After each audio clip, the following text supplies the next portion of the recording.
Bismillahirrahmanirrahim. Assalamualaikum warahmatullahi wabarakatuh. Alhamdulillahirrahmanirrahim, pemirsa BMH TV yang saya banggakan. Bukan sekedar perkataan orang, tapi memang seperti inilah kenyataan dalam agama. Bahwa rezeki adalah salah satu dinamika hidup yang tidak bisa kita pastikan. Ada yang telah bekerja mati-matian mulai dari jam 3 malam, jam 4 malam, hingga bertemu malam selanjutnya.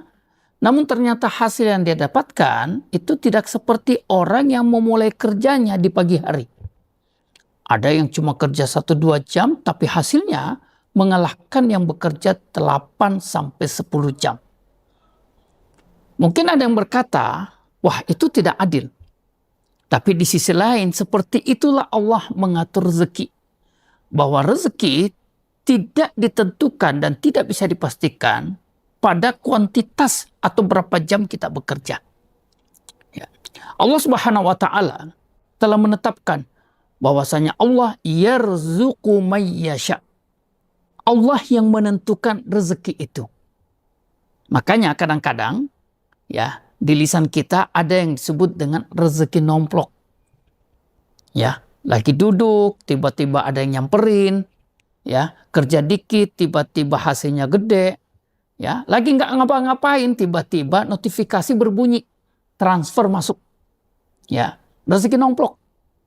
Ya, nah, kadang-kadang ada orang yang terlalaikan dengan rezeki-rezeki yang dia dapatkan. Terutama pada rezeki-rezeki yang tidak dia sangka-sangka atau pada rezeki yang nomplok tersebut. Ya. Banyak orang yang kemudian lalai dalam menempatkan rezeki.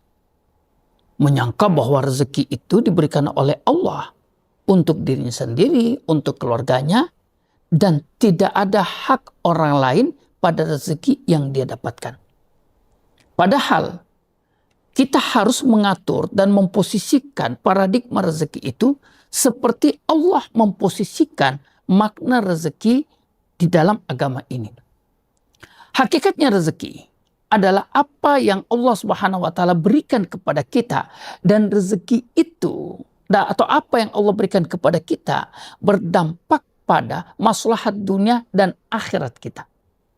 Ketika seseorang tersandra bahwasanya rezeki yang dia miliki, yang dia dapatkan adalah untuk dirinya sendiri atau untuk orang lain atau untuk keluarganya, dan dia berat untuk berbagi dengan orang lain, maka hakikatnya nama rezeki atau istilah rezeki hilang pada apa yang dia miliki. Rezeki itu seperti apa yang ditegaskan oleh Allah Subhanahu wa Ta'ala di dalam surah Al-Baqarah 201. Wa minhum may yaqulu rabbana atina fid dunya hasanah wa fil akhirati hasanah wa qina adzabannar.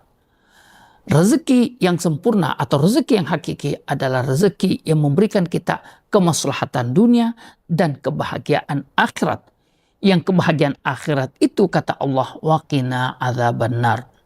Nah, salah satu cara untuk membuktikan bahwa apa yang kita miliki adalah merupakan rezeki yang sempurna adalah dengan berbagi. Allah Subhanahu wa Ta'ala ketika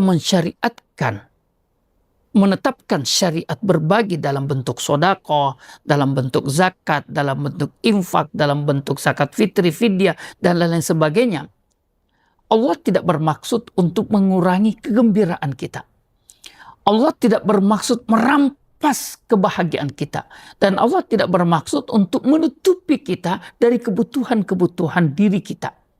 Bahkan sebaliknya. Seperti yang kami katakan tadi, yarzuqu may yasha. Allah yang menentukan rezeki. Bukan karena kita menumpuk harta, bukan karena kita bakhil, bukan karena kita tidak mau berbagi, lalu kemudian kita memiliki rezeki yang melimpah. Bahkan sebaliknya. Banyak orang yang memberi testimoni karena dia rajin infak, dia rajin sodako, dia sering berbagi. Rezeki seakan-akan akrab dengan dirinya. Rezeki seakan-akan merapat dan mengejar dirinya. Dan seperti itulah aksioma rezeki, matematika rezeki di dalam Islam ini. Maka sering-seringlah berbagi, sering-seringlah memberi, ya, karena di situ Allah akan membuktikan bagaimana matematika rezeki itu tidak sesuai atau tidak bergantung pada apa yang kita tahan untuk diri kita sendiri. Maka semakin kita memberi, semakin kita berbagi, maka matematika langitnya menunjukkan bahwasanya apa yang kita beri itu adalah merupakan proses penjumlahan terhadap rezeki yang telah Allah Subhanahu wa Ta'ala berikan kepada kita sebelumnya. Maka matematika langit tidak seperti matematika bumi, 1 dikurang 1 menjadi 0, 2 dikurang 1 menjadi 1. Matematika langit mengatakan 2 kurang 1 boleh jadi akan memberi hasil 4, 5, dan seterusnya. Maka di bulan suci Ramadan, bulan di mana kebaikan dilipat gandakan oleh Allah Subhanahu wa Ta'ala, meski kita tidak boleh berharap atau memfokuskan sedekah kita agar supaya rezeki kita dilipat gandakan, harta kita diperbanyak oleh Allah Subhanahu wa Ta'ala, tetapi itu tidak bisa dinafikan. Karena Allah Subhanahu wa Ta'ala telah menetapkan di dalam Al-Qur'annya, Allah Subhanahu wa Ta'ala telah menetapkan di dalam syariatnya bahwasanya berbagi adalah merupakan sarana atau pemancing untuk kemudian Allah melipat gandakan rezeki yang Dia berikan kepada kita dalam bentuk harta yang lebih banyak, dalam bentuk kebahagiaan yang lebih terasa, dalam bentuk kesehatan yang lebih terjaga, atau dalam rezeki-rezeki lain.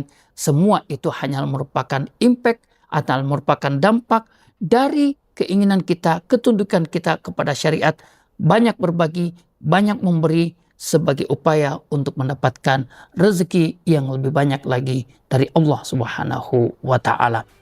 Wallahu ta'ala alam, mohon maaf. Assalamualaikum warahmatullahi wabarakatuh.